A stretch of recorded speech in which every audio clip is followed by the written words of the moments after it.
साथ प्रणाम, मैं हूं हिमांशु द्विवेदी और स्वागत है आपका हमारे खास पेशकश चर्चा में। चर्चा के तहत आज हमारे शोर में राष्ट्रीय और अंतर्राष्ट्रीय राजनीति है। विषय राष्ट्रीय है पर उसके तार अंतर्राष्ट्रीय स्तर पर जुड़ गए। जोड़ इसलिए गए कि देश के एक बड़े नेता है, नाम उनका राहुल गांधी है। कांग्रेस पार्टी के पूर्व राष्ट्रीय अध्यक्ष है।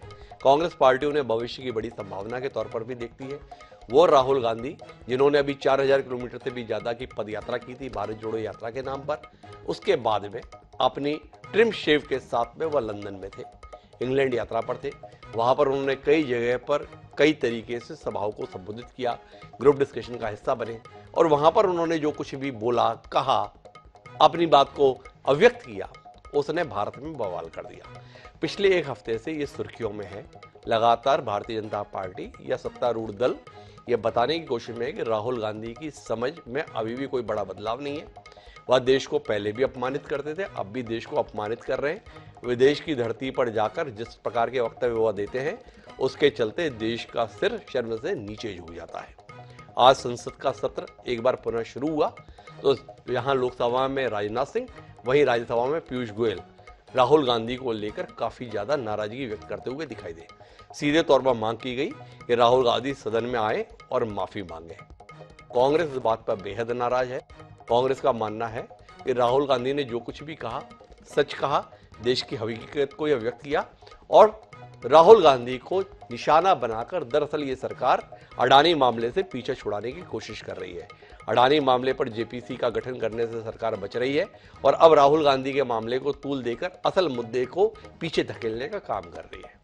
हम आज इसी संदर्भ में बात करेंगे, समझने की कोशिश करेंगे कि क्या देश की सियासत में जो कुछ चल रहा है उसको लेकर राहुल गांधी विदेश में जो कुछ बोल रहे हैं वो सही बोल रहे हैं। राहुल गांधी का कहना है कि माइक बंद कर दिए जाते हैं संसद में। राहुल गांधी बोल रहे हैं कि देश में विपक्ष की आवाज को बोलने नहीं दिया जा रहा है। राहुल गांधी ये भी बता रहे हैं कि देश के विश्वविद्यालयों में जाकर आप अपनी बात नहीं कह सकते हैं। क्या वाकई ऐसा है? इस देश के संदर्भ में राहुल गांधी विदेश में ये भी बता रहे हैं कि लोकतंत्र खतरे में आ चुका है। देश में जितनी भी संस्थाएं उन सब पर आरएसएस की विचारधारा का कब्जा हो। अब इससे जुड़े हुए कुछ महत्वपूर्ण सवाल है। सबसे महत्वपूर्ण सवाल तो यह है कि क्या वाकई इस देश में लोकतंत्र खतरे में है? इस देश में बाकायदा चुनाव हो रहे हैं, विधानसभा के भी चुनाव हो रहे हैं, लोकसभा के भी चुनाव हो रहे हैं। जनता जिसको चाह रही है उसको जिता रही है और जो जीत के आ रहा है वो सत्ता में भी बैठा पा रहा है। तो इसके बाद में लोकतंत्र खतरे में कैसे आ रहा है? क्या कांग्रेस का जीतना ही लोकतंत्र के सुरक्षित रहने की गारंटी है? अगर देश की जनता कांग्रेस को नकार देती है तो इसका मतलब इस देश में लोकतंत्र को नकारा जा रहा है? ये सवाल है। अगर देश की जनता को लगता है कि वर्तमान में कांग्रेस का नेतृत्व इस देश के संचालन के योग्य नहीं है, अगर देश की जनता को लगता है कि भारतीय जनता पार्टी या नरेंद्र मोदी के नेतृत्व में देश ठीक दिशा में आगे बढ़ रहा है, तो इससे लोकतंत्र खतरे में कैसे आ गया, ये सवाल है। दूसरी महत्वपूर्ण बात यह है कि एक तरफ भारतीय जनता पार्टी के तमाम शीर्ष नेता राहुल गांधी का यह कहकर मखौल उड़ाते हैं कि राहुल गांधी को कोई गंभीरता से नहीं लेता। राहुल गांधी के साथ में पप्पू जैसे शब्द का इस्तेमाल जिम्मेदार पद पर बैठे हुए लोग कर देते हैं। देश का कानून मंत्री तक ऐसे शब्दों का इस्तेमाल कर देता है और वो ये बताता है कि उन्हें कोई गंभीरता से नहीं लेता है। एक तरफ भाजपा कह रही है कि कोई गंभीरता से नहीं लेता, दूसरी तरफ राजनाथ सिंह और पीयूष गोयल जो लोकसभा और राज्यसभा में अपनी पार्टी का प्रतिनिधित्व कर रहे हैं, वो वहां पर इतनी गंभीरता से ले रहे हैं कि संसद नहीं चलने दे रहे हैं। तो समझना मुश्किल है कि किस बात को जनता सही माने, राहुल गांधी को गंभीरता से लें या ना लें। ये स्वयं भाजपा ने आज प्रश्न पैदा कर दिया। और तीसरी और आखिरी महत्वपूर्ण बात यह है कि क्या राहुल गांधी का कहा हुआ ही अब इस देश में विमर्श के तौर पर देखा जाएगा या इसके अलावा भी मुद्दे हैं जिस पर देश की संसद में बातचीत की उम्मीद करें? एक नेता ने ऐसा कैसे बोल दिया, सदन से बाहर कैसे बोल दिया, इसी को लेकर अब संसद का चलना न चलना तय होगा। तो वाकई ये लोकतंत्र को किस तरीके से मजबूत करेगा, ये वो सवाल है जिनके उत्तर खोजने की कोशिश आज हम इस चर्चा पे करेंगे। चार खास मेहमान हमारे साथ इस चर्चा का हिस्सा बनने के लिए मौजूद हैं। उनसे आपका परिचय कराएं और देश की राजनीति में चर्चित इस मसले पर कुछ तथ्यपरक बातचीत करें। उससे पहले समय है आज के विचार सूत्र का।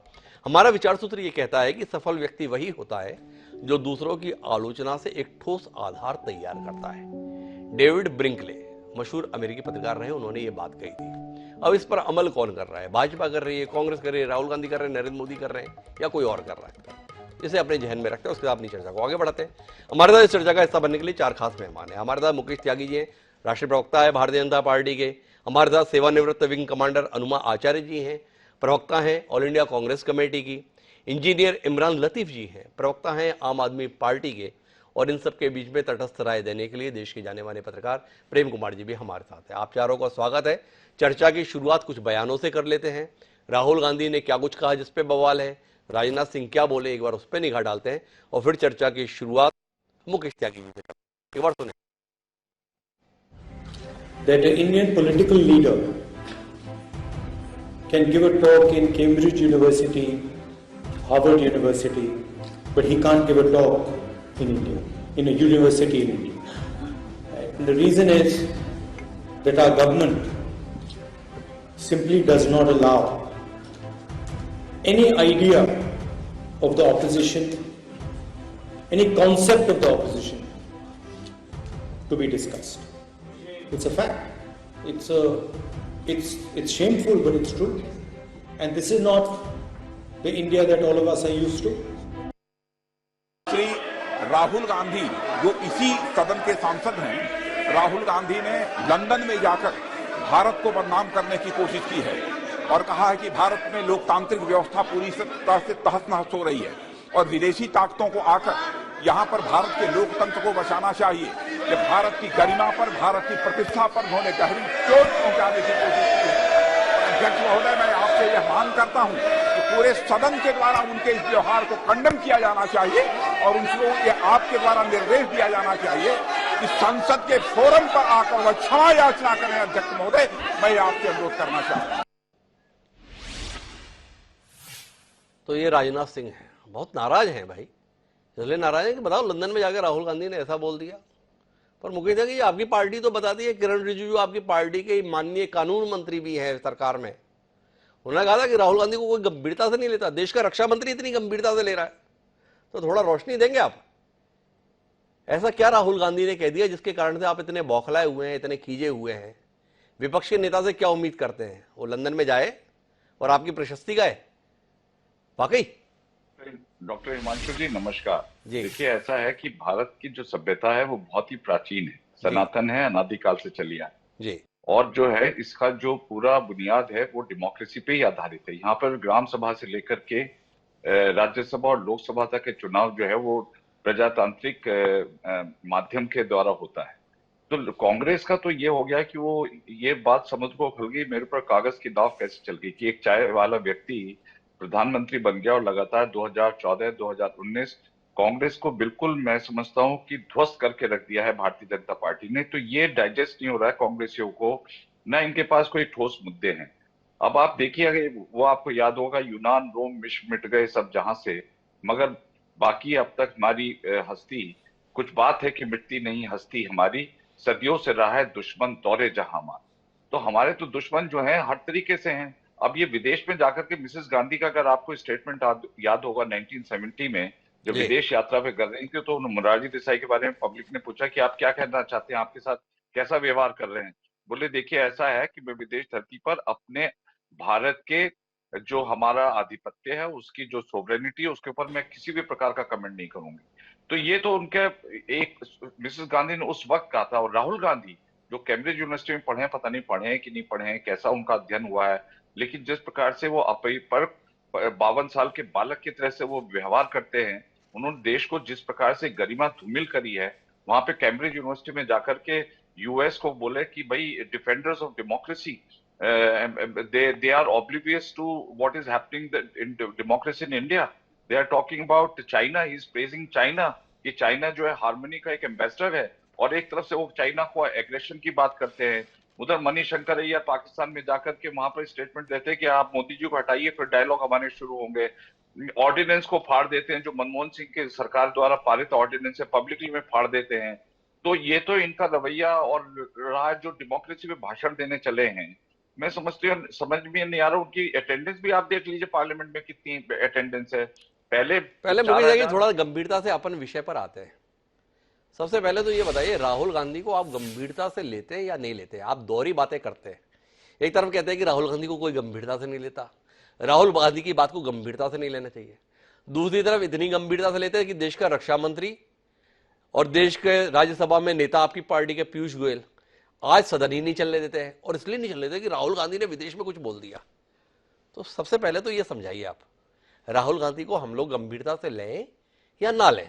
पहले तो ये स्पष्टता आनी चाहिए आपके द्वारा। हिमांशु जी, देखिए, ऐसा है, उनको गंभीरता से तो लेने की आवश्यकता नहीं है, क्योंकि वो हमेशा जो है गैर गंभीर अपने अभिव्यक्ति, लेकिन उनका कुछ भी हो, वो विपक्ष के वरिष्ठ नेता है, उनकी आवाज पूरे आप तो स्वयं में उलझे हुए हैं मुकेश जी, माफ कीजिएगा। आप हमें कह रहे हैं देखो गंभीरता से मत लीजिए, अपने नेताओं को नहीं समझाएंगे? वो इतनी गंभीरता से क्यों ले रहे हैं? मुझे 1 मिनट का मौका दीजिए। जिस प्रकार से बीबीसी ने डॉक्यूमेंट्री निकाली 2002 के गोधरा कांड के बाद, जिस प्रकार से हिंडनबर्ग की रिपोर्ट आई, जिस प्रकार से विदेश की मिट्टी से लोग लगातार, चाहे वो गार्डियन न्यूज़पेपर हो, चाहे वॉशिंगटन न्यूज हो, न्यूयॉर्क टाइम्स हो, तमाम ऐसे पत्रकार हैं जिन्होंने डिवाइडर इन चीफ, तो ये जो गूंज गूंजती है, हम उस काउंटर नैरेटिव की बात कर रहे हैं, चाहे राहुल गांधी बोले या कोई भी बोले, कोई भी देश के खिलाफ बोलेगा, देश की डेमोक्रेसी के खिलाफ बोलेगा, तो हमें उसकी आवाज उठानी पड़ेगी। अब हमारे लिए देखिए, जो राष्ट्र के अंदर हम तो चुनाव जीतते आ रहे हैं, हम तो नॉर्थ ईस्ट में भी जहां पे क्रिश्चियन डोमिनेटेड एरिया, वहां भी बीजेपी का कमल खिल रहा है और अच्छी तरह से खिल रहा है, और इनका जो है पताका साफ होता जा रहा है।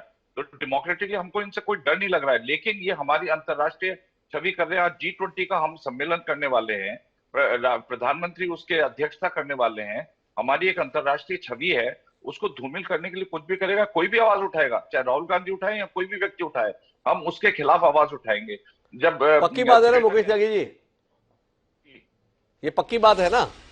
एक बयान सुनवाता हूं, देश के सम्माननीय प्रधानमंत्री नरेंद्र मोदी जी का दिया हुआ बयान है, आपसे साझा करता हूं और आपकी प्रतिक्रिया चाहता हूं, एक बार सुनिए। समय था जब लोग, यार पता नहीं पिछले जन्म में क्या पाप किया था, हिंदुस्तान में पैदा हुए, ये कोई देश है, ये कोई सरकार है, ये कोई लोग है, चलो छोड़ो चले जाए कहीं और लोग निकल पड़ते थे। और माफी के साथ मुकेश त्यागी जी, ये सियोल में दिया गया उद्बोधन है, कुछ कहना चाहेंगे? प्रश्न था जो प्रधानमंत्री मोदी जी ने सियोल में एक साउथ कोरिया में बोला था कि भाई वहां पर ये स्थिति हो गई, लेकिन उनके बयान का आपने जो है विश्लेषण जिस प्रकार से करने की कोशिश करी है, मैंने कोई विश्लेषण किया ही नहीं मुकेश त्यागी जी, मैंने तो केवल हिस्सा सुनवाया है। मैंने आपसे केवल इतना जानना चाहा, दो बातें, एक तो ये कि राहुल गांधी की गंभीरता से लेने के संदर्भ में, दूसरा देश के संदर्भ में कोई भी अभिव्यक्ति जो होती है उसे आप एकदम इतना दिल पे क्यों ले लेते हैं? आपकी नीतियों को लेकर बात हो तो आप ही जैसे देश हो गए, मतलब अगर सरकार हो गए तो आप ही देश हो गए, आपकी बात के संदर्भ में कोई है ना कुछ कह नहीं सकता, ऐसे ही चाहते आप? आपकी नीति की आलोचना नहीं हो सकती, आपके फैसलों को निशाने पर नहीं लिया जा सकता, अगर लंदन की धरती पे बोल दिया तो अपराध हो गया। ग्लोबल वर्ल्ड है, एक गांव में भी लेके जो बोल दो वो पूरी दुनिया में सुना जाता है, क्या फर्क पड़ जाता है? लंदन में बैठ के बोलो या छत्तीसगढ़ के किसी गांव में बैठकर बोलो, कोई फर्क पड़ता है क्या त्यागी जी? लंदन गए थे तो उन्होंने कहा पूरा देश जो है वो क्या कहते हैं, धोती और लंगोट में रहता है। तो उनके कहने का जो तात्पर्य था, या बांग्लादेश में भी आप देख लीजिए 1971 की जब वो वॉर हुई थी, तो तमाम ऐसे वक्तव्य दे गए थे, लेकिन राहुल गांधी जी की जो मंशा और नीति है वो बिल्कुल देश को बदनाम करने की है। प्रधानमंत्री का अगर आप कॉन्टेक्चुअली उनका पूरा भाषण सुनेंगे तो उन्होंने कहीं पर भी इस प्रकार की बात करने की कोशिश नहीं करी। उन्होंने कहा है कि देश के अंदर एक हमें परिपक्व डेमोक्रेसी, तो उन्होंने जो शब्दों का विश्लेषण, मेरे पास पूरी स्पीच नहीं है, पर जहां तक मुझे याद है उसमें कहीं पर भी देश की गरिमा पे उन्होंने कहीं पे भी इस प्रकार की बात करने की कोशिश नहीं करी है। राहुल गांधी कुल मिलाकर देश को बदनाम करने की कोशिश कर रहे हैं, ये मुकेश त्यागी जी का कहना है, उनकी पार्टी का भी कहना है। हनुमा आचार्य जी मेरे साथ में है। हनुमा जी, आपसे ही जानने में दिलचस्पी है, क्या साबित करना चाहते हैं राहुल गांधी? आप जैसे तमाम प्रवक्ता विभिन्न मंचों पर पहुंचकर देश के संदर्भ में सब कुछ तो कह रहे हैं, राहुल गांधी भी तो सब कुछ कह लेते हैं कि विदेश में जाकर राहुल गांधी देश के लोकतंत्र को खतरे में बता रहे हैं। इत्तेफाक रखती है आप इस बात से?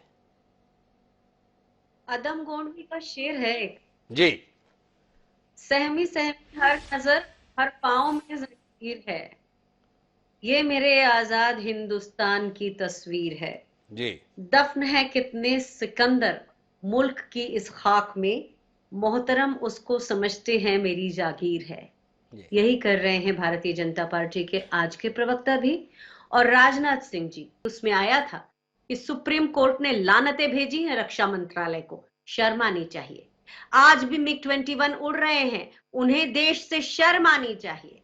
उन्हें शर्म आनी चाहिए कि आज भी हमारी एयरफोर्स में स्क्वाड्रन्स की कमी है। उन्हें शर्म आनी चाहिए कि अग्निवीर जैसी एक स्कीम वो लेकर आए हैं जो सेना को कमजोर कर रही है। राजनाथ सिंह जी ने एक झूठ भी बोला। उन्होंने कहा कि राहुल गांधी ने इंटरवीन करने को कहा है।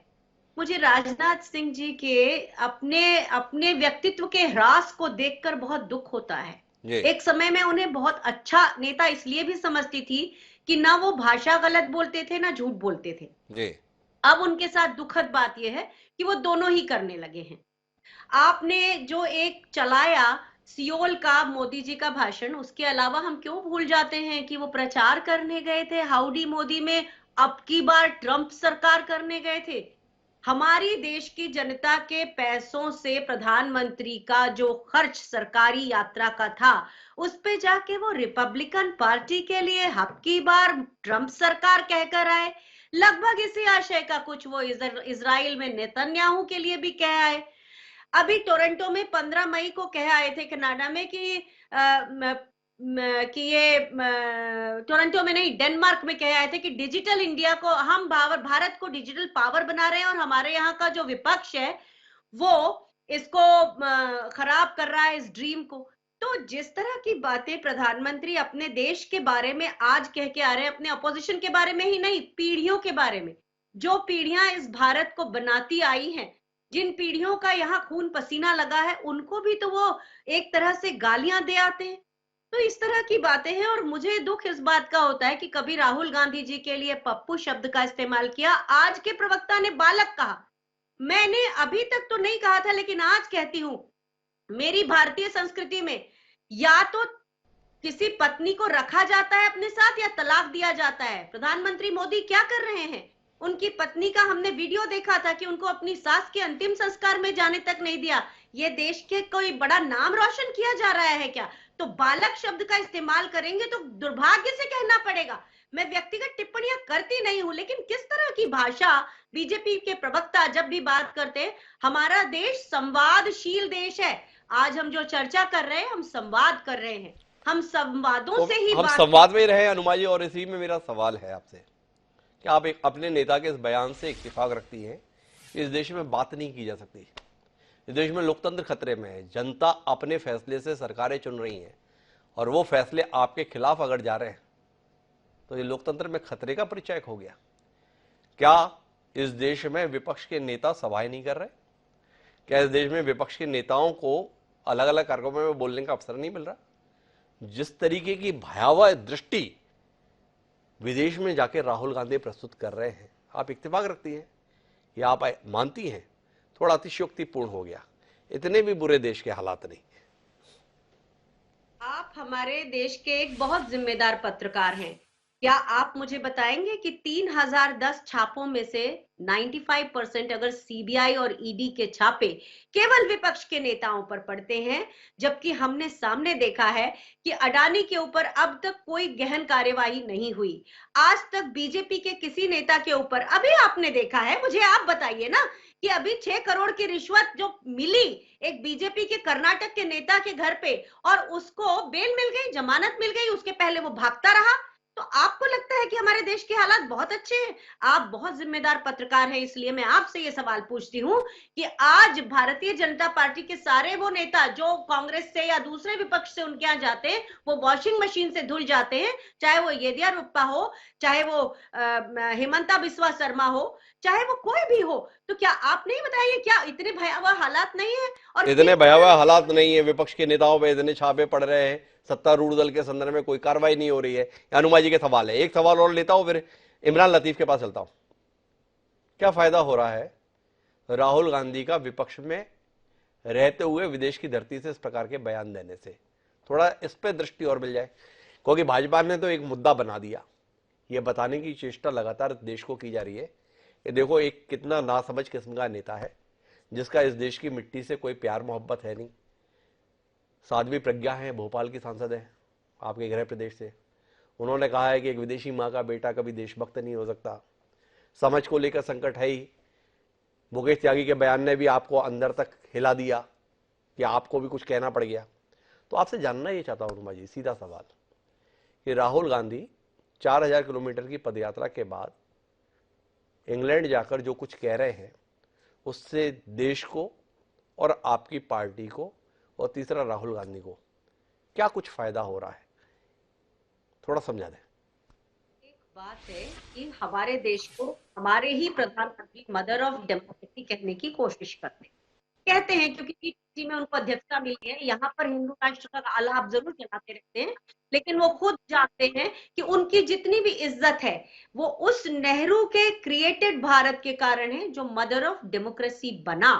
और उसके कारण ये आज जो भी मोदी जी को जो भी प्रसिद्धि मिलती है वो डेमोक्रेटिक कंट्री के प्रधानमंत्री के रूप में मिलती है, और ये कहने में हमें कोई गुरेज नहीं है। लेकिन हमारा देश संवाद का देश है। हमारे प्रधानमंत्री की हमें शैक्षणिक योग्यता पता नहीं, कोई एंटायर पॉलिटिकल साइंस में एमए की बात की जाती है, जबकि राहुल गांधी जी कैम्ब्रिज में पढ़े हैं, उनकी डिग्री देखी जा सकती है, उसमें कोई संशय की बात ही नहीं है, जो जैसा कि बीजेपी के प्रवक्ता कह रहे थे। मैंने आपसे कहा हमारे देश में संवाद का रिवाज है।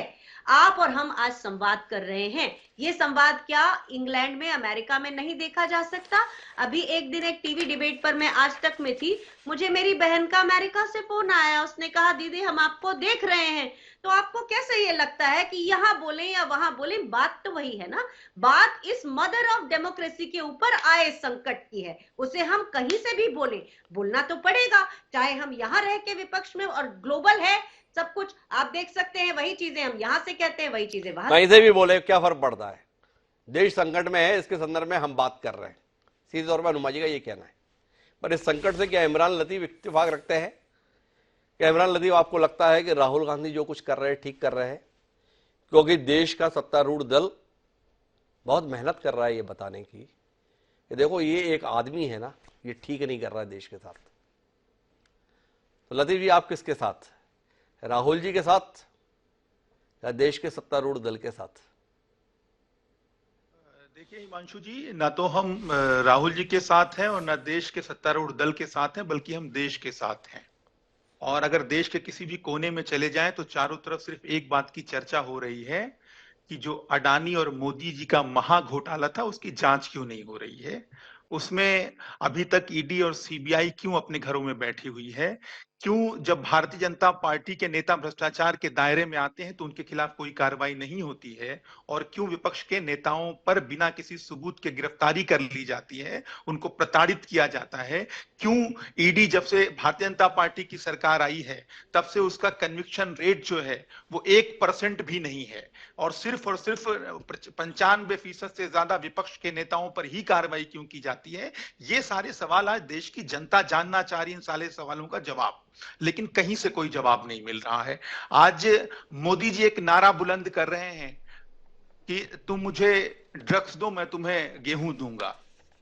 आज जनता जानना चाहती है कि यहां जांच क्यों नहीं होती है। जब अडानी जी के पोर्ट पर हजारों करोड़ की ड्रग्स पकड़ी जाती है और पता चलता है कि इसमें ये तालिबान की तरफ से आई हुई ड्रग्स है, और उसके बदले में जब गेहूं सौंपा जाता है उपहार के स्वरूप में, तो इस पर जनता सवाल करती है और जनता जानना चाहती है कि अडानी जी के पोर्ट पर जो ड्रग्स पकड़ी गई उसमें क्या अभी तक हुआ, कितने लोगों पर कार्रवाई हुई, अडानी जी पर से कोई पूछताछ की गई। आज इतने बड़े विलन कैसे हो गए अडानी जी कि ईडी की हिम्मत नहीं है कि उनसे एक सवाल पूछ ले, सीबीआई की हिम्मत नहीं है कि उनसे सवाल पूछ ले, इनकम टैक्स डिपार्टमेंट की हिम्मत नहीं है कि उनसे सवाल पूछ ले, सेबी की हिम्मत नहीं है कि उनसे सवाल पूछ ले, केंद्र सरकार की हिम्मत नहीं है कि उनके सवाल पूछ ले, केंद्र सरकार के किसी मंत्रालय की हिम्मत नहीं है कि उनसे सवाल पूछ ले। इमरान लतीफ जी आपने सबकी हिम्मत के संदर्भ में सवाल कर दिया, पर आपकी हिम्मत क्यों नहीं है ये सवाल उठाने वाले राहुल गांधी के साथ खड़े होने की? ये सवाल हमारा भी हो गया भाई, आपको फिर राहुल गांधी के साथ खड़े होने में दिक्कत क्या है?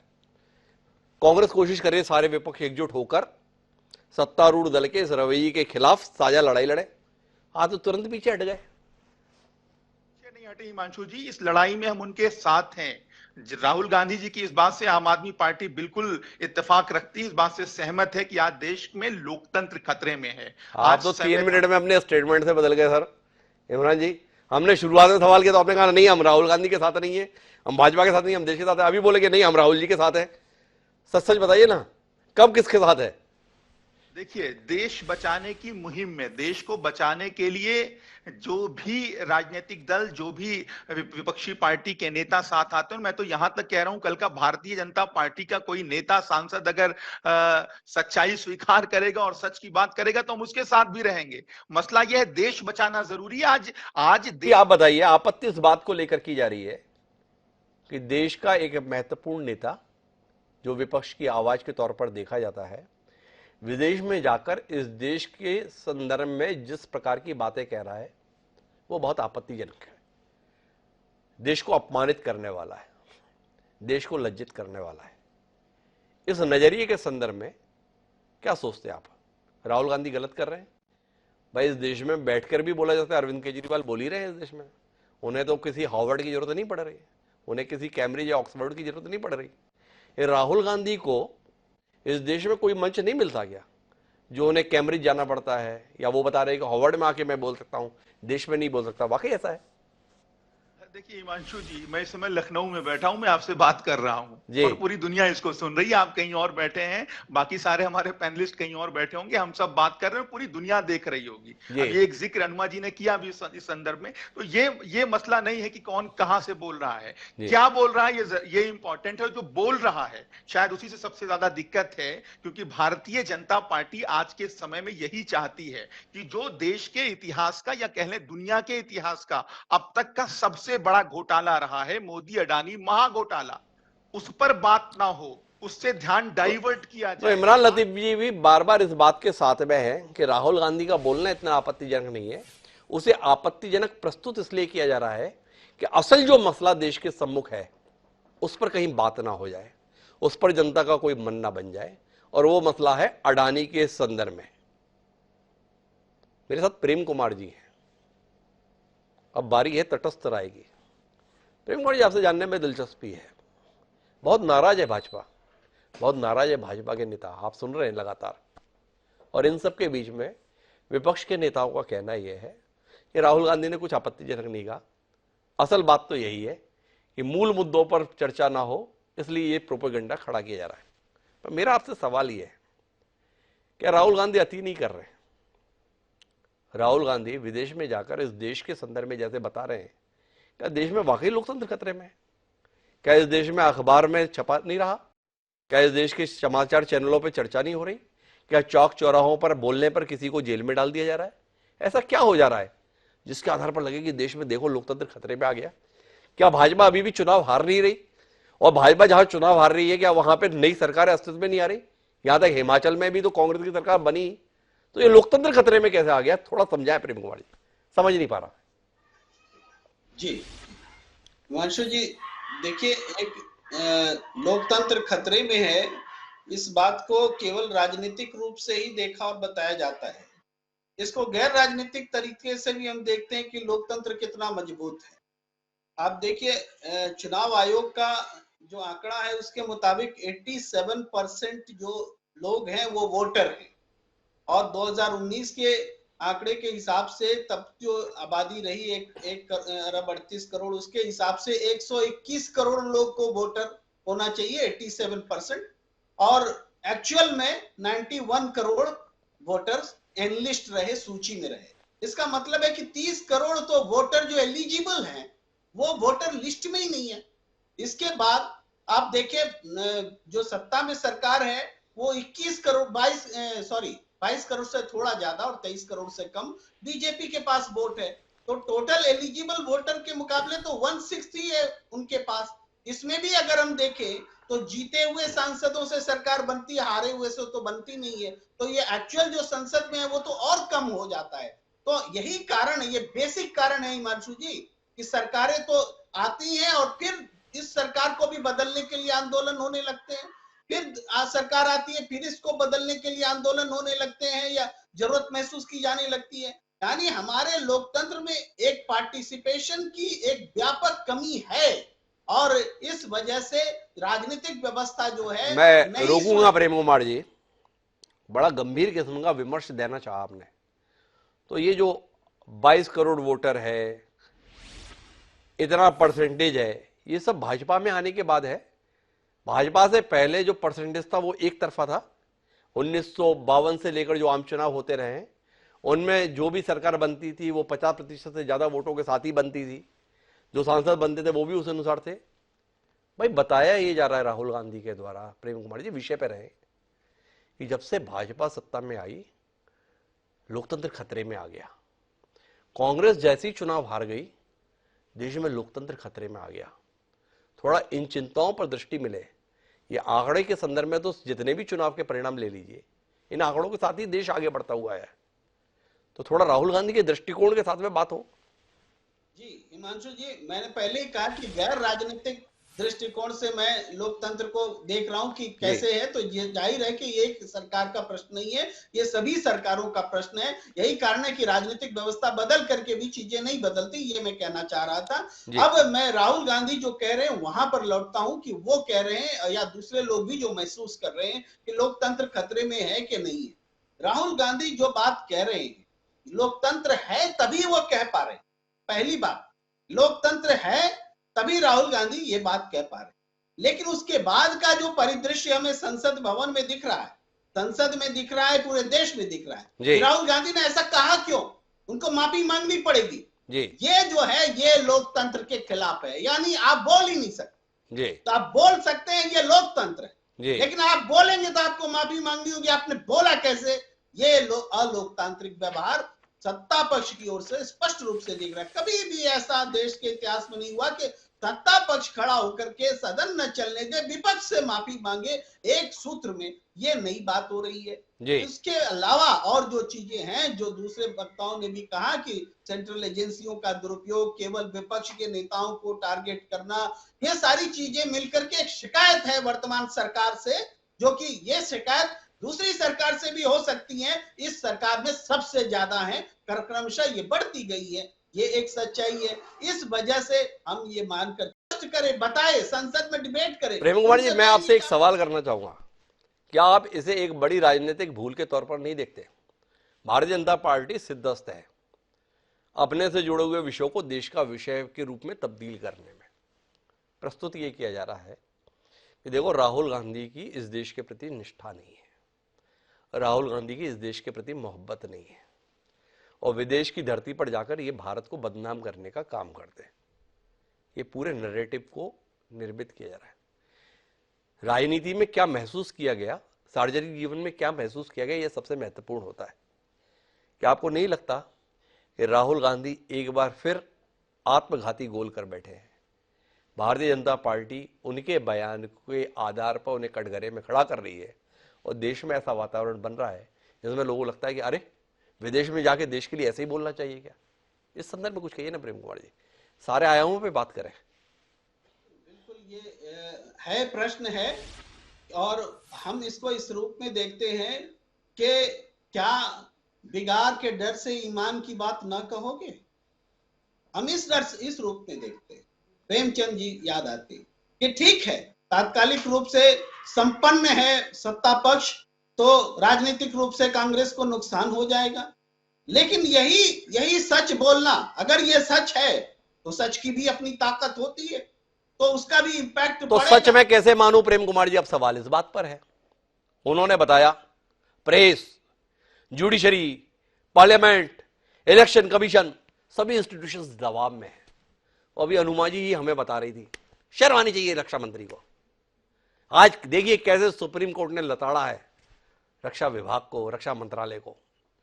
अब अगर जुडिशरी दबाव में है, अगर देश की अदालतें न्याय नहीं दे पा रही हैं, तो ये अनुमा आचार्य जी जो अभी यहां पर शेरनी की तरह दहाड़ कर बोली है, कैसे बोली? तो गलत कौन बोला, राहुल गांधी या अनुमा आचार्य जी? कौन गलत है? जी प्रेम जी। मिश्रित व्यवहार कर रही है, ये हम सबके सामने है। कभी हम सहमत होते हैं, कभी असहमत होते हैं, दोनों चीजें। लेकिन जुडिशरी के निर्णय को मानना है, ये लोकतंत्र की व्यवस्था, और हम सब मानते हैं, असहमत होने के बावजूद मानते हैं। तो कई बार अनुमा जी खुश हो जाती हैं और कई बार मुकेश त्यागी जी खुश हो जाते हैं। तो हम इस हिसाब से नहीं देख सकते जुडिशरी को। लेकिन जुडिशरी खुद जब जज आए थे, प्रेस सम्मेलन हुआ था और बताया था कि हम दबाव में हैं, तो हम इस बात को खारिज भी नहीं कर सकते कि जुडिशियरी दबाव में है। तो प्रेम कुमार जी कह रहे हैं कभी हम खुश हो जाते हैं, कभी हम खुश नहीं होते हैं, लेकिन कुल मिलाकर सवाल इस बात को लेकर है कि राहुल गांधी ने ऐसा कह क्या दिया जिसको लेकर भारतीय जनता पार्टी ने बतंगड़ बना दिया। मैं वापस मुकेश त्यागी जी आपके पास आता हूं। राहुल गांधी के कहे हुए किस शब्द पर आपको इतनी आपत्ति हो रही है? कौन सा ऐसा तथ्य है जिसके संदर्भ में आपको लगता है कि उन्होंने गलत कह दिया? अडानी पर लेकर वो संसद में बोले, आपने उनके भाषण के हिस्से हटा दिए। लोकसभा के बाद में राज्यसभा में मल्लिकार्जुन खड़गे बोले, सदन में नेता प्रतिपक्ष की भूमिका में है, आपने उनके भाषण से हिस्से हटा दिए। इसके बाद में भी अगर वो शिकायत करे तो आप कह रहे हैं कि इतनी हिम्मत, ऐसी शिकायत, क्या कहेंगे आप? आप कुछ बर्दाश्त करने के लिए तैयार है नहीं, और आदमी यही बोल दे कि आप बर्दाश्त नहीं कर रहे हैं तो आप बुरा मान रहे हैं। हिमांशु जी, गांधी जी के वक्तव्य में लगातार तो इतने राष्ट्र विरोधी आ रहे हैं। उत्तर प्रदेश में चुनाव जीतते हैं तो ये कहते हैं कि मोदी जी से मोह भंग हो रहा है डेमोक्रेसी के अंदर, और जब ये हारते हैं तो ईवीएम मशीन में फॉल्ट निकालते हैं।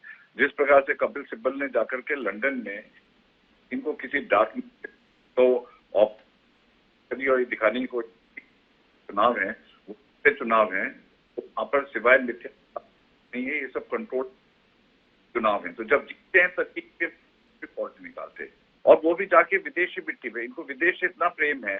तो देखिए, मैं ये नहीं कह रहा हूँ कि राहुल गांधी जी ये जरूर उठेगा आकर के मतलब IMF के एग्जीक्यूटिव डायरेक्टर वो कहते हैं कि इंडिया इज द फास्टेस्ट, तमाम पूरे राष्ट्र हमारी हो रही है। और ये राहुल गांधी जैसे उन्होंने एक वर्ड यूज किया, यूनियन ऑफ स्टेट्स, ये खालिस्तान के भी जो एक्टिविस्ट है उसने भी यूनियन ऑफ स्टेट्स का इस्तेमाल किया लफ्ज का। तो ये जो मैचिंग है, BBC की एक डॉक्यूमेंट्री आती है 2000 सडनली आती है, फिर हिंडनबर्ग की रिपोर्ट आती है, फिर डिवाइडर इन चीफ जो टाइम्स के मैगजीन के कवर पेज पे मोदी जी के बारे में लिखा गया। तमाम वेस्टर्न मीडिया जो है, जो कि मैं समझता हूँ कि वामपंथी विचारधाराओं से, वो लगातार अटैक। अभी अनुपम राहुल गांधी जी की एजुकेशन, अरे राहुल गांधी जी के आप एफिडेविट उठा के देख लीजिए, 2004 के एफिडेविट में उन्होंने लिखा है और कहीं उस पर ग्रेजुएशन की डिग्री, और 2000 जो उससे पहले का है उसमें उन्होंने ग्रेजुएशन डिग्री का लिखा हुआ है। तो उनकी एजुकेशन खुद ही संदिग्ध के दायरे में आती है। और अगर कैम्ब्रिज में पढ़ने के बाद उनको डेमोक्रेसी पे इतना परिपक्व भाषण किया है, तो मैं समझता हूँ कि एजुकेशन बिल्कुल नाकामयाब रही है। उनको कहीं अच्छे विद्यालय में पढ़ना चाहिए जहाँ पर डेमोक्रेसी का सबक मिले। यहाँ पे उनकी आवाज किसने रोक रखी, जरा मुझे बताइए, किसने रोकी है? पूरे 4000 किलोमीटर की यात्रा करी है राहुल गांधी जी ने। राहुल गांधी जहां चाहे जा सकते हैं, जहां चाहे बोल सकते हैं। वहां पे शांतिपूर्वक जम्मू और कश्मीर पे जहाँ पर आतंकवादियों का वर्चस्व था, वहां पे जाकर के ये भाषण देते हैं। तियाननमेन स्क्वायर, जो चाइना को, जिसने चाइना की डेमोक्रेसी को पूरा धूमिल करके रख दिया, उस चाइना की ये प्रशंसा फॉरेन सॉइल पे जाके करते हैं। तो ये कहाँ पर नैतिक अधिकार है? कौन सी डेमोक्रेसी का यूनियन ऑफ स्टेट जो कि आतंकवाद, जो कि अच्छा मुकेश जी एक बार बताइए, ये चाइना के संदर्भ में 2 शब्द उन्होंने बोल दिए, उसके अलावा उन्होंने बहुत कुछ इनके संदर्भ में बोला, वो आपको सुनाई नहीं दिया, वो आपको गंभीरता से महसूस नहीं हुआ, जिसमें वो बता रहे हैं कि चीन से सावधान रहने की जरूरत है। वो ये बता रहे हैं कि चीन हमारी सीमा पर अतिक्रमण करने की कोशिश कर रहा है, चीन के साथ मुकाबला करने के लिए हमें सुदृढ़ रणनीति बनानी चाहिए। ये आपको सुनाई नहीं दे रहा है। चीन के संदर्भ में ऐसा बोल दिया, और आपने चीन के राष्ट्रपति को बुला के यहां झूला झुलवाया। उस समय पे आपको वो जो ध्यान नहीं रहा, जो चौक का आप उल्लेख करके बता रहे हैं, उस समय कहाँ भूल गए थे आप? हिमांशु जी, मुझे बताइए, चीन के बॉर्डर पर जिस प्रकार से इस समय इंफ्रास्ट्रक्चर डेवलपमेंट हो रहा है, किस प्रकार से एलोकेशन हो रहा है, ये अनप्रेसिडेंटेड है। वहां पर पहले रोड्स नहीं, 62 का चुनाव, आप 62 की लड़ाई बोलते, जब जवानों के पास जूते तक नहीं होते। अक्साई चिन्ह जवान जो है चाइना को उठा करके गिफ्ट कर दिया। सिक्योरिटी काउंसिल में हमारा नंबर आने वाला था, उन्होंने चाइना को एंट्री आने, तो इतिहास गवाह है कि इसका चाइना तो मोह है। कूटनीति में कुछ होते हैं कि कूटनीति के हफ्ते उस रिपोर्ट काम करने पड़ते हैं, तो ये थोड़े हम उनके पत्थर मारेंगे और हमारे देश पे लोग इस गफलत में ही रहे कि भारत ने यूएन में सिक्योरिटी काउंसिल में अपनी संस्था को चीन को दे दिया। अब ये तथ्यों के साथ पड़ताल करने की बात है या व्हाट्सएप यूनिवर्सिटी के आधार पर भरोसा करने वाली बात है, एक लंबे अध्ययन का विषय हो जाएगा। मुकेश त्यागी जी, हम अभी राहुल गांधी पर ही केंद्रित रह लेते हैं और वापस हनुमा आचार्य जी के पास आते हैं। और हनुमा जी, आपसे जानना चाहते हैं, ये इतने बौखलाए हुए क्यों रहते हैं आपके नेता? आरएसएस ने सारी जगहों पे कब्जा कर लिया है, क्या हो गया भाई? आरएसएस क्या है? इस देश की संस्कृति में पला बड़ा संगठन है, उसके विचारों पर एतबार करने वालों की सरकार है, उस सरकार के द्वारा इस विचारधारा को पोषित करने वाले लोगों की नियुक्तियां हैं। तो परेशानी किस बात की है? क्या चाहते हैं आप? वामपंथी को नियुक्त कर दें, कांग्रेसी को नियुक्त कर दें? क्यों इतना बौखलाए हुए हैं राहुल गांधी? क्यों बौखलाई है आपकी पार्टी? भाई सत्ता में जनता ने जिन्हें चुना उसी विचार के लोग तो आएंगे।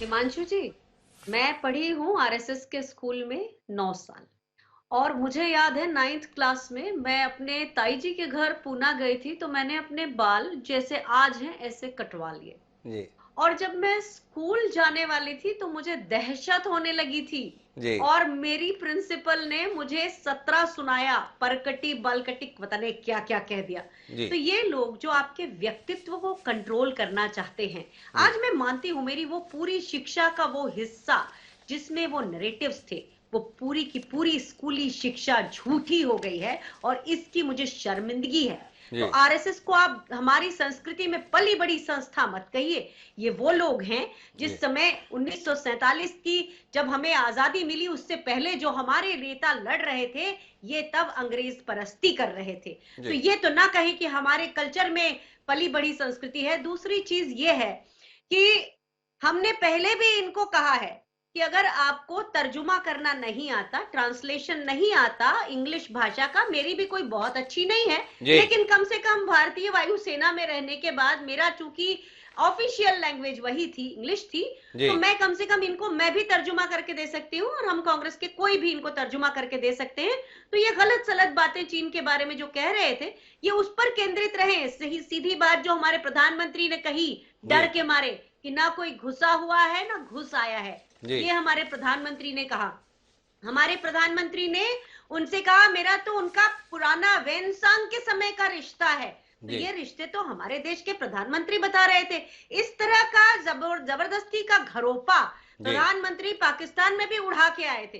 तो इस तरह हम लोग जो है, हमारे देश की संस्कृति ये नहीं रही है कि जबरदस्ती किसी में उसके अपनी परिचितता बताने के लिए या इंटीमेसी बताने के लिए उसके ऊपर इतना ज्यादा खुद को लाद दें। एक तो ये बात। दूसरी चीज, हमारे देश के प्रधानमंत्री ने आज 10 साल में एक भी प्रेस कॉन्फ्रेंस नहीं की। क्या ये एक परिचायक नहीं है? जितने भी दुनिया के लोकतंत्र हैं, आपने देखा होगा इवन ट्रंप जो थे रोज कोविड के समय शाम को एक प्रेस वार्ता करते थे और सवाल लेते थे। हर लोकतांत्रिक देश का प्रधानमंत्री, राष्ट्राध्यक्ष वहां प्रेस कॉन्फ्रेंस लेता है। चीन में नहीं होती होगी और आज हमारे देश में यही हो रहा है कि हमारे देश के प्रधानमंत्री प्रेस कॉन्फ्रेंस से डरते हैं। मैं माफी के साथ अनुमा जी आपसे बात करना चाहता हूं। हमारे देश के प्रधानमंत्री तो हर सप्ताह मन की बात भी करते हैं। कोई और दुनिया में देश है जिसके करते हो? एक। दूसरा, आप पत्रकारों से सवाल की बात कर रहे हो। अक्षय कुमार तक पत्रकार बनकर सवाल कर लेते हैं, फिर भी आपको शिकायत रहती है। तो अब आपकी शिकायतों की तो फेरिस्त इतनी लंबी है, जो पत्रकार नहीं है उन्हें भी पत्रकार के तौर पर मानने के लिए तैयार है, फिर भी आप नाराज हैं। नाराजगी ठीक है क्या आपकी? वैसे आम का मौसम आ रहा है, आप कैसा आम खाते हैं? काट कर खाते हैं या चूस कर खाते हैं? ये पत्रकारिता है, हद है मतलब, और क्या कहें। और ऊपर से मेरे खूबसूरत शहर भोपाल पर एक ऐसा कलंक लगा दिया है पूरे इतिहास पर। एक आतंकवाद की आरोपी असभ्य महिला जो है उसे बना दिया है सांसद। मोदी जी कहते हैं उनको दिल से माफ नहीं करेंगे। मैं तो मोदी जी को लगता है पूरा भोपाल दिल से माफ नहीं करेगा कि भोपाल के इतिहास पे ऐसा। एक मिनट अनुमा जी, फिर वही बात। अब साध्वी प्रज्ञा को मोदी जी ने सांसद कैसे बना दिया? जो आपका इतना प्रिय शहर है, जो भोपालवासी आपको इतने प्रिय हैं, उन्होंने दिग्विजय सिंह को खारिज करके तकरीबन 4 लाख वोटों से साध्वी प्रज्ञा के हाथों में अपना भविष्य सौंपा 5 साल के लिए। जिम्मेदार आप मोदी जी को ठहरा रही हैं, कलंक बता रही हैं। अगर कलंक है आपके शब्दों के अनुसार, तो ये तो भोपाल वासियों ने, भोपाल संसदीय क्षेत्र के मतदाताओं ने गर्व के साथ अपने मस्तक पर लगाया है। अब उन्होंने ये लगाया, इसे आप लोकतंत्र के लिए खतरा बताएं, लोकतंत्र के संदर्भ में डर दिखाएं, सही है क्या? आपके मन अनुरूप नहीं हुआ तो लोकतंत्र खतरे में आ गया। आप भोपाल में आज आ जाइए और सबसे पूछिए, किसी से भी पूछिए, आपकी सांसद नहीं, हमने वोट तो मोदी जी को दिया। एक भी व्यक्ति प्रज्ञा सिंह ठाकुर से अपने आप को जोड़ना ही नहीं चाहता, ये आप आके देख लीजिएगा। और यही बताना चाहती हूँ कि इस तरह के लोगों को जो असभ्य बोलते हैं, बुरा बोलते हैं, जो जितनी ज्यादा से ज्यादा गालियां दे सकता है, जो जितना ज्यादा से ज्यादा राहुल गांधी को गंदी भाषा में बुला सकता है, उन लोगों को भारतीय जनता पार्टी उच्च पदों पर पहुंचाती है। और इसका एक हमने बहुत सारे इसके बानगी देखी। अनुमा जी, उसके बाद में फिर जाकर इमरान लतीफ जी के पास आऊंगा। आपने खुद ही बोला कि भोपाल में किसी से भी पूछ के देखिए, सब बोल देंगे नहीं हमने साध्वी प्रज्ञा को वोट नहीं दिया, मोदी जी को वोट दिया। ऐसा आपके नेता के संदर्भ में कब उम्मीद कर सकते हैं, जब लोग राहुल गांधी के लिए वोट देते हैं? जिस तरीके से वातावरण बन रहा है उसमें तो लोग राहुल गांधी को छोड़कर किसी को भी वोट देते हैं, ऐसे हालात बनाए जा रहे हैं। तो अनुमा जी, ये आपसे सवाल है, मोदी जी से आपका मुकाबला है, मोदी जी निशाने पर हैं, मोदी जी को डिक्टेटर राहुल गांधी बता रहे हैं, और आप स्वयं इस कार्यक्रम में कांग्रेस पार्टी की जिम्मेदार प्रवक्ता ये मान रही हैं कि लोग वोट मोदी के नाम पर दे देते हैं, मोदी को देखकर दे देते हैं। अब लोग मोदी को चुन रहे हैं तो राहुल गांधी अगर परेशान है तो इस परेशानी का इलाज क्या है? देखिए, हम कभी नहीं चाहते कि लोग इस तरह से एक व्यक्ति की पूजा करें। लोग, ये देश का लोकतंत्र है, यहाँ मुद्दों के ऊपर सरकारें चुनी जानी चाहिए और चुनी जाती रही हैं।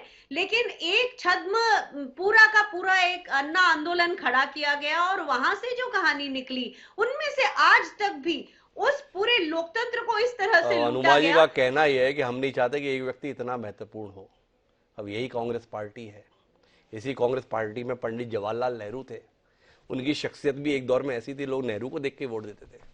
फिर इंदिरा गांधी थी, उनकी शख्सियत भी ऐसी थी। फिर राजीव गांधी आए, वो भी ऐसी शख्सियत थी। अब राहुल गांधी शायद उस उम्मीद को पूरा नहीं करते, इसलिए अब अनुमा जी का कहना है कि अब हम ऐसा नहीं चाहते। क्या कहते हैं इमरान लतीफ जी, इस संकट को लेकर कोई टिप्पणी कीजिए ना आप। अनुमा जी का कहना है कि अब एक व्यक्ति नहीं चलेगा, क्या बोलते हैं? देखिए, जिस व्यक्ति से कांग्रेस पार्टी या अनुमा जी ने जो भी इनके विषय में टिप्पणी की, बिल्कुल सही बात है कि आज देश की जनता का भरोसा अब उनके ऊपर से उठना शुरू हो गया है। इसीलिए मैं बार बार एक बात कह रहा हूं कि एक देश के अब तक के सबसे बड़े घोटाले में उसी सबसे बड़े कद के नेता का नाम आया है जी।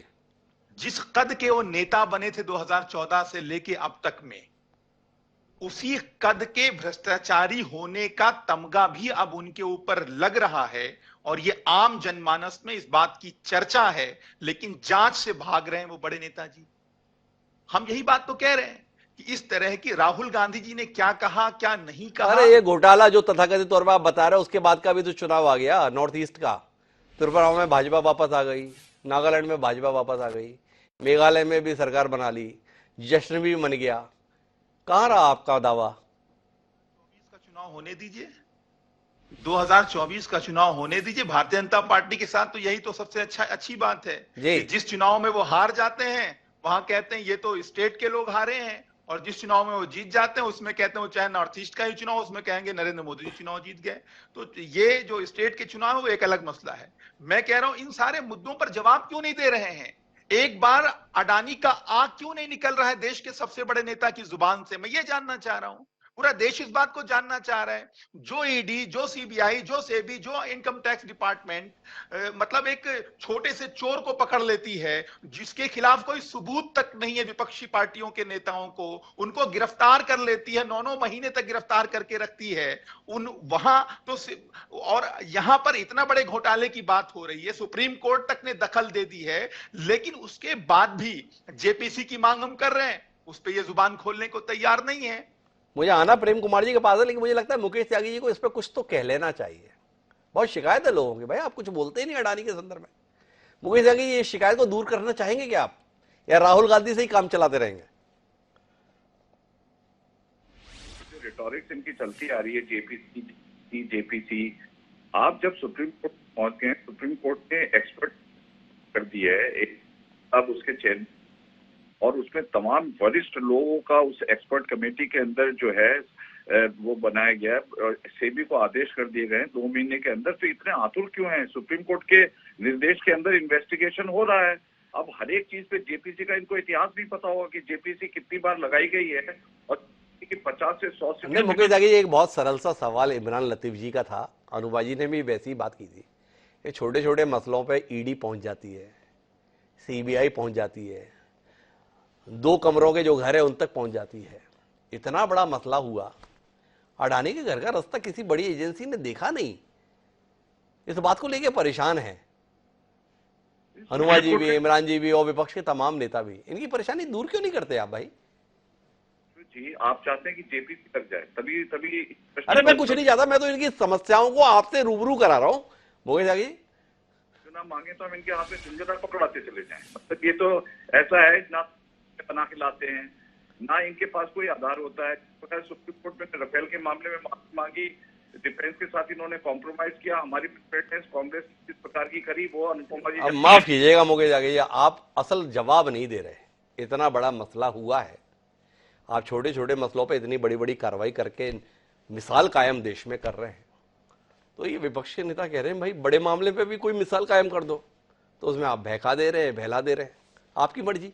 मैं तो प्रेम कुमार जी के पास रुक करता हूं। और प्रेम कुमार जी, अब आखिरी दौर की बातचीत के लिए आता हूं। निर्णायक दौर आ गया है 2024 का, साफ तौर पर विभाजन है। क्या आपको लगता है कि राहुल गांधी भारत जोड़ो यात्रा के बाद इस तरीके के बयानों के आधार पर अपने आप को नरेंद्र मोदी का विकल्प बना लेंगे, या नरेंद्र मोदी की मदद करने के लिए इसी प्रकार के बयान देते रहेंगे? भारतीय जनता पार्टी के गोल इसी तरीके बढ़ते रहेंगे? क्योंकि एक वर्ग है जो मान रहा है ये कुछ नहीं हुआ, सेल्फ गोल बोलते थे, आत्मघाती गोल राहुल गांधी ने एक बार फिर कर लिया। भाजपा बहुत प्रसन्न है इस बात से। राहुल जी लगे रहिए, हम आपके साथ हैं। क्या कहते हैं? देखिए हिमांशु जी, ये बहुत लंबे समय से चलता रहा है कि राहुल गांधी के कारण बीजेपी जीत जाती है।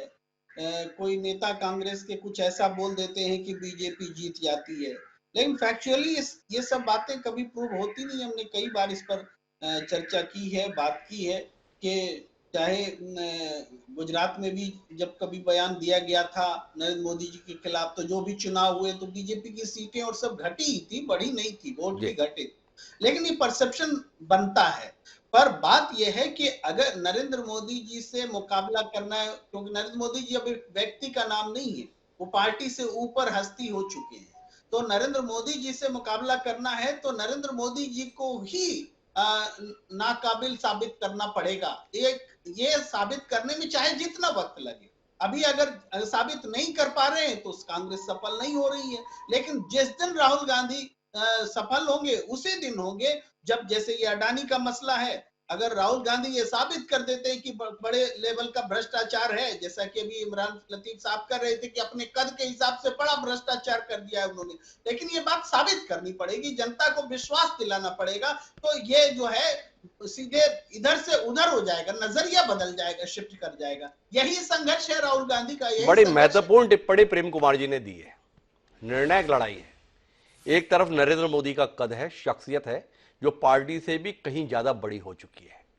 अब उस शख्स से अगर मुकाबला करना है और उस शख्स को पराजित करना है तो उस छवि को धूल दूसरित करना पड़ेगा। ये जनता के बीच में स्थापित करना पड़ेगा कि ये शख्स वैसा नहीं है। राहुल गांधी इस कोशिश में है।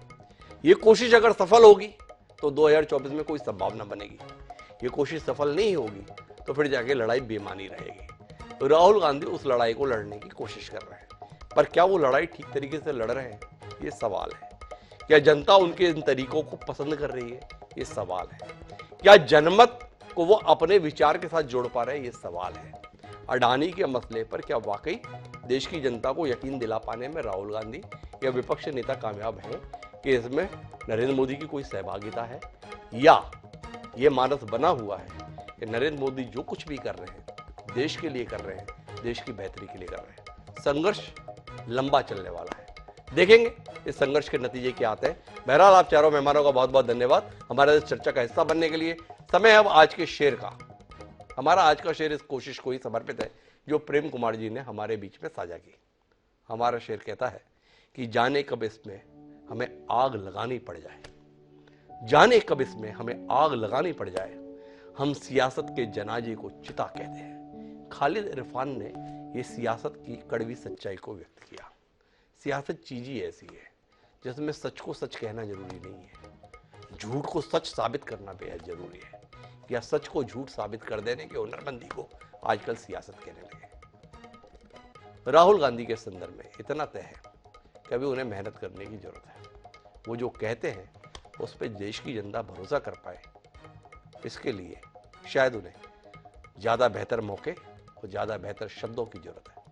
क्या वो बेहतर मौके और बेहतर शब्द तलाश पाएंगे, ये सवाल है जिसके उत्तर का हमें इंतजार है। बहरहाल आज की चर्चा में इतना ही।